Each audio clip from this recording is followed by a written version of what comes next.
Hello everyone, welcome back to another lecture of Chapter 1. In this lecture, we'll discuss about certain topics such as craft production and identifying centers of production, sculpture, pottery, seal and script, means of tracing social differences.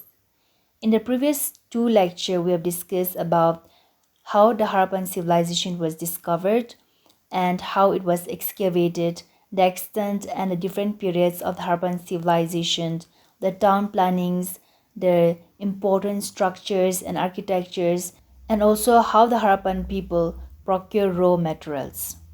So this lecture is a continuation of the previous lecture.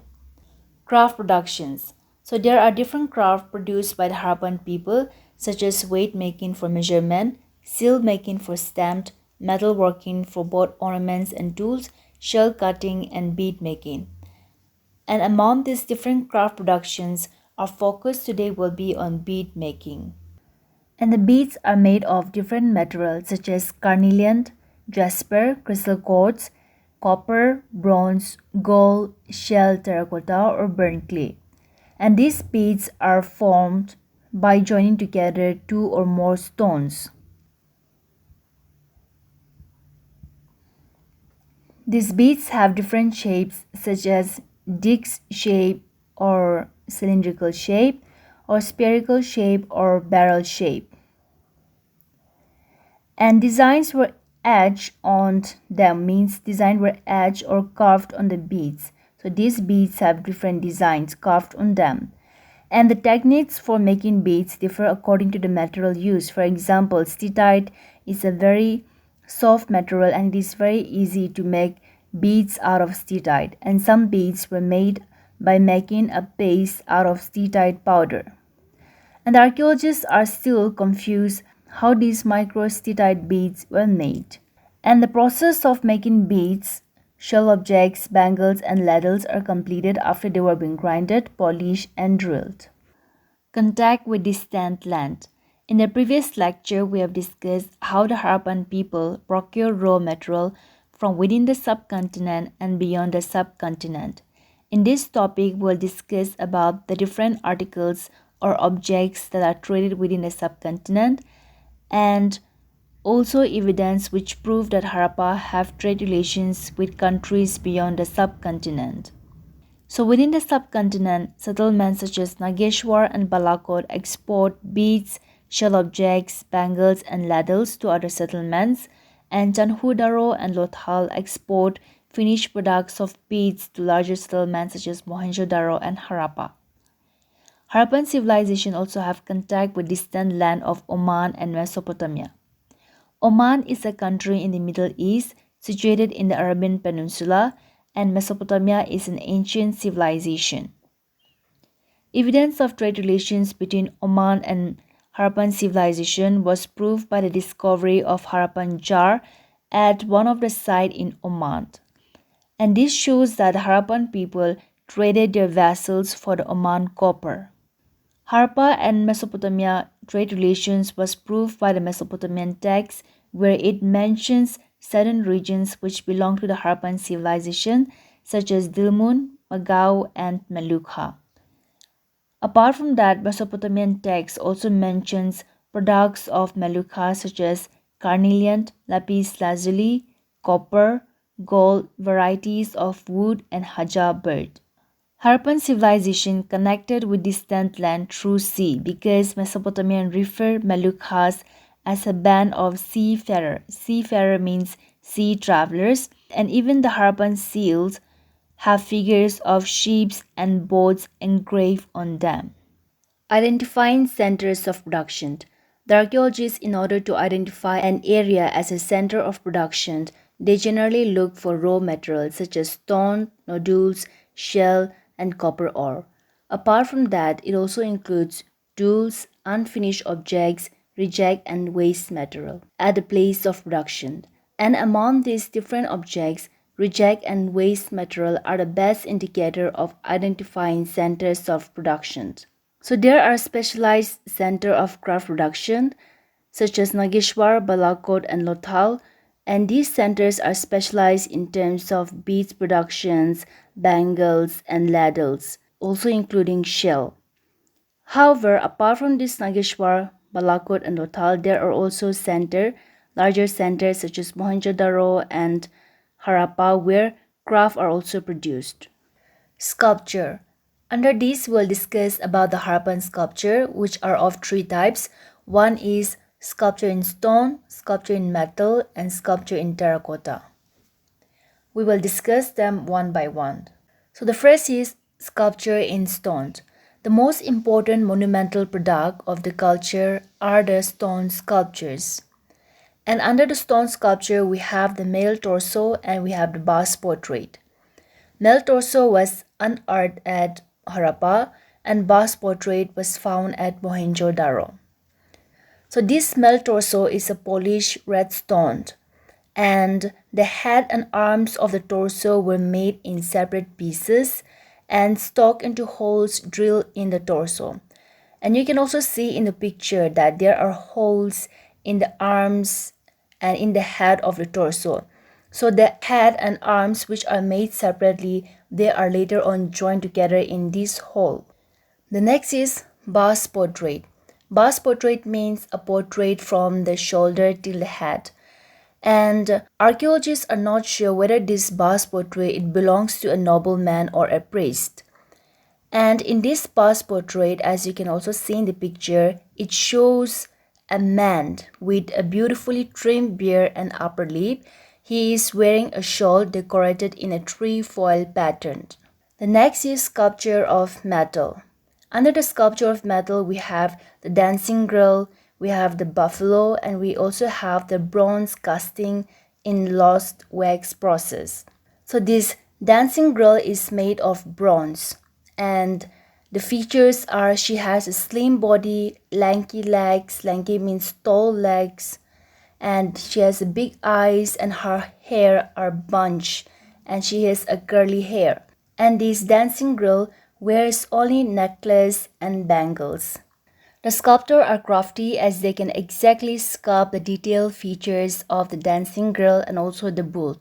In the dancing girl, we can see the details of her body, the bangles, the necklace, and also her hair.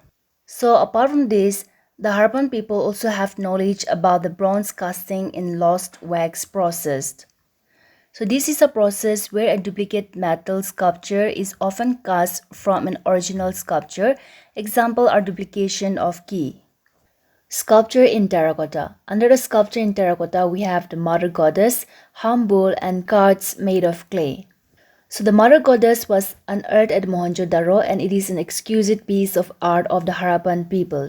The features of the mother goddess, as you can also see in the picture, is a punched nose, a band round her loins, and ornamentation fully laid on the body. And the bull has a cord round its neck and the head of the bull is turned toward the right. And the Harappan people also know the art of making cards with clay. And this cards has solid wheels. Pottery. Under this we will discuss about what are the different pottery of the Harappan people, and also we will discuss about how these pots were made and what are the different pictures which were depicted on the Harappan pottery. So the Harappans were capable of making pottery of a very high standard, and the pottery of the Harappan people are the earliest example of its kind in the ancient world. And the pottery of the Harappan people include bowls, dishes, cups, saucers, vases, and basins. And these pottery were made on wheels. Sometimes they are painted and also glazed. Glaze means applying or coating shiny or gleamy stuff on the pots. So figures of birds, animals, and human beings are usually depicted on the pottery. And some examples are a doe suckling her young with a bird on her back, and a fish, reeds, and other symbols on the background. And another is one of the potteries discovered at Lothal portrays a bird perched on a tree holding a fish in its beak, while a fox-like animal is sitting before it. So these are the two examples of paintings which has been depicted on the pottery of the Harappan people. And the second example also remind us one of the story of a fox and crow which is given in the Panchatantra. The paintings on the pottery indicate that the people were not just excellent craftsmen, but they are also good painters. Seal and script. In this topic, we will discuss about the seal and script, the characteristic of seal, what seals are made of, the different important seals, and the significance of these seals.